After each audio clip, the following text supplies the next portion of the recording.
салом нашри хабарҳои соатаи тоҷикистон ва ҷаҳон бо таҳволоти охирин рӯи мавҷи радиои муҳоҷир. имрӯз душанбе 7 декабри 2020 сол аст. хабарҳои соатаро аз русия шурӯъ мекунем.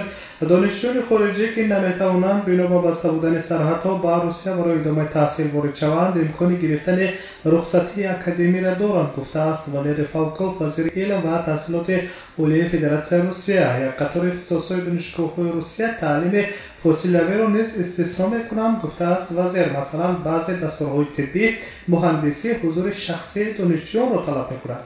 чӣ гуна ба ҷарроҳ фосилавӣ таълим додан мумкин аст? дар ин ҳолатҳо албатта ё фанҳои дахлдор ба санаи дертар гузаронида мешаванд ё ба донишҷӯён пешниҳод карда мешавад ки ба рухсатии академӣ бароянд, гуфтааст Валерий Фалков, вазири илм ва таҳсилоти олияи Федератсияи Русия. инчунин қайд карда шудааст ки Русия мантиқдор аст ки шумораи ҳарчи бештари донишҷӯён аз хориҷа биёянд ва мустақиман дар дарсҳо ширкат намоянд. қаблан хадамоти матбуоти вазорати илм ва таҳсилоти олияи Федератсияи Русия хабар дода буд ки дар ҳоли ҳозир дар донишгоҳҳои Русия беш аз 300 000 донишҷӯёни хориҷӣ таҳсил мекунанд ки тақрибан 3/1 онҳо ба иллати пандемия наметавонанд барои идомаи таҳсил ба Русия ворид шаванд.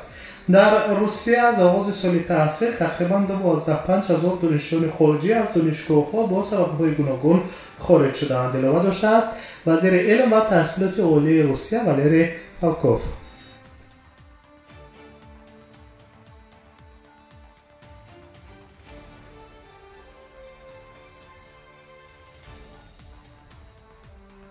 мегузарем ба мавзӯи дигар ва таҳволоти охирини имрӯзаи тоҷикистону ҷаҳонро мустақиман мешунавед. дар Москав мемонем.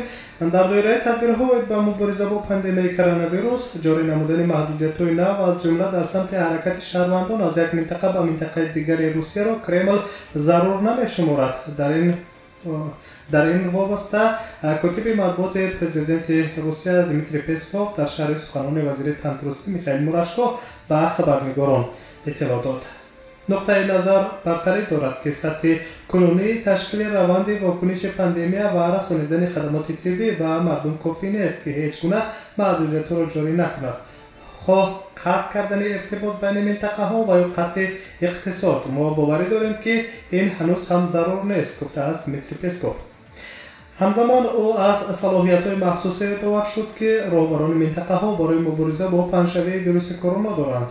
роҳбарони минтақаҳои Русия метавонанд аз ин ваколатҳо истифода баранд, албатта дар мувофиқат бо комиссияи ҳукуматӣ барои андешидани чораҳои фаврӣ ва муассир дар мубориза бо сирояти коронавирус, илова кардааст котиби матбуоти президенти Федератсияи Русия Дмитрий Песков.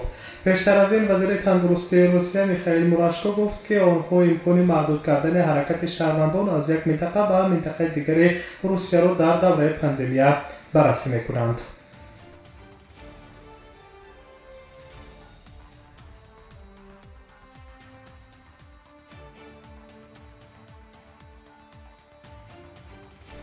хабарҳои тоҷикистону ҷаҳонро мустақиман дар рӯи мавҷи радиои муҳоҷир мешунавед. ба мавзӯи дигар мегузарем.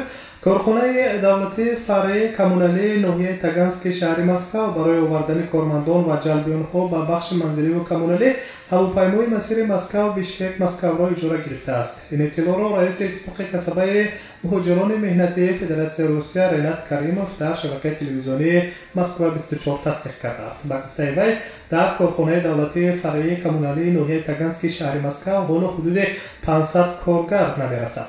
шабакаи телевизионии Москва-24 рӯзи 24 ноябр гузориши вижаеро дар бораи он ки Москав бо камбуди муҳоҷирони корӣ чӣ гуна мубориза мебарад мунташир кард. ин гузориши телевизионӣ таваҷҷӯҳи ҳам сокинони Москав ва ҳам мақомоти онро бисёр ба худ ҷалб сохт. дар мавриди ҷалби муҳоҷирони қирғиз барои кор дар бахши хоҷагии манзиливу коммуналии Москав ва ташкили тайёраи махсус дар масири Москав-Бишкек-Москав мақомоти шаҳрдории пойтахти Русия ҳеҷ иттилоъе пахш намекунанд.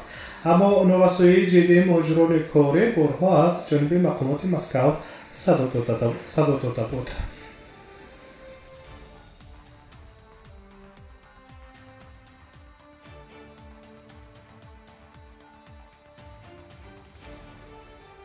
نشر خبری را مستقیما روی موج رادیوی مسکو زنوزنی عمومی با اشتراک مهاجران رخ داد. خبر داده می شود که زنوزنی عمومی در میان قرقیزها و داغستانی‌ها رخ داده است. طبق رسانه‌های روسیه شهر داده‌اند حادثه در کوچه دمیتری اولянов در مسکو رخ داده است. سبب زد و خورد در آن گفته می شود که گویا یکی از داغستانی‌ها از پرداخت حق تاکسی سرکشی کرده است که راننده یک شهروند قرقیزستان بوده است. روشن کرده شده است که اشتراکچی زنوزنی آسیب جدی ندیدند. همچنین درج می‌گردد که در شبکه‌های اجتماعی نوار این زنوزنی از جای واقعه پنهان گردیده است که حالا پلیس مسکو با تحقیق آن شروع نموده است. طوری در خبرها آورده شده است از نوارها عیان است که راهگذران کوشش می‌کنند به انجام دادن این زنوزنی دخالت کنند و آنها را جدا کنند، اما با این موفق نمی‌گردند. هنوز تصدیق رسمی این معلومات از مقامات کارهای داخلی رسانه‌ای نگردیده است.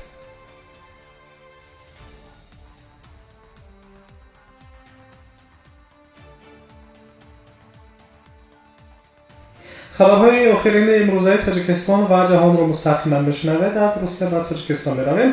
طبق معلومات بانک ملی جمهوری در تاجیکستان قرب روبل روسیه یک بار بالا رفت. برای به حسابگیری و پرداخت بودجه گمرکی بانک ملی قرب اسعار را امروز 7 دکبر نو کرد.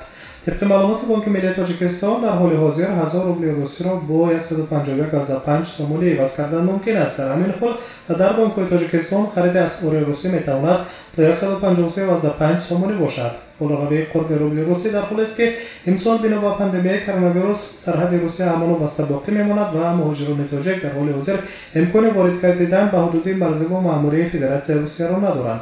بانک ملی جمهوری همچنین در برابر قرب روبل روسیه برای عوض با پول ملی سومونی همچنین قرب دلار و یورو را برای امروز مقرر نمودند. همین طریق دلار آمریکایی به 11.3 سومونی برابر شد و پول اروپا در حدود از 13.7 تا 13.8 سومونی خرید و فروش می شود. بانک ملی تاجیکستان خاطر نشان می‌کند که تمامی عملات اسعاری باید در بانک‌ها و فیلال‌های آنها نقطه‌های مبادله اسعار و ترمینال‌ها انجام داده شوند. برای ویران کردن طلبات مربوطه نسبت ویران کنندگان آن جزای مأموری و جنایتی پیش بینی شده است.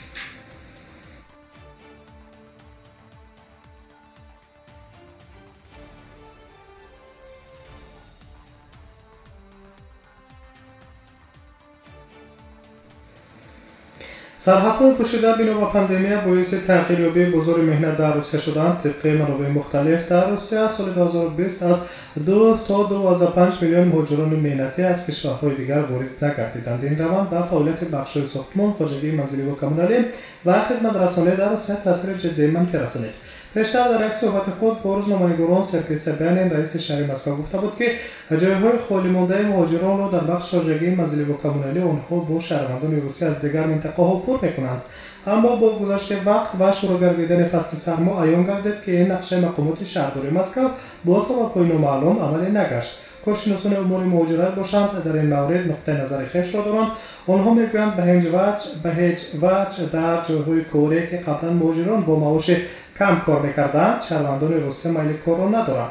طبق معلومات وزارت کارهای داخلی روسیه در 9 ماه سال 2020 تقریبا 4.3 میلیون خارجی ها به روسیه وارد گردیدند که یک سال پیش این رقم به 15.8 میلیون و 2 سال پیش به 16.3 میلیون نفر برابر بود. همچنین گفته می شود که 790,348 شهروند خارجی در تمام منطقه های روسیه تا سال 1 سپتامبر سال 2020 پتانت مهنتی به دست آوردند که این شماره نسبت به همین دوره سال گذشته 2 برابر کمتر است.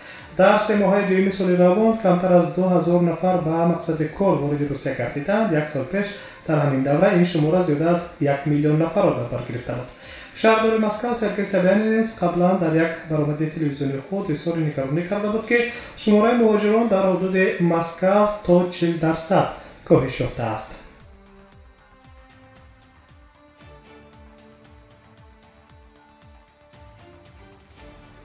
خبرهای آخرین امروزه تاجیکستان و جهان بود در برنامه اطلاعاتی خبرهای روز مستقیما روی موج رادیوی مهاجر.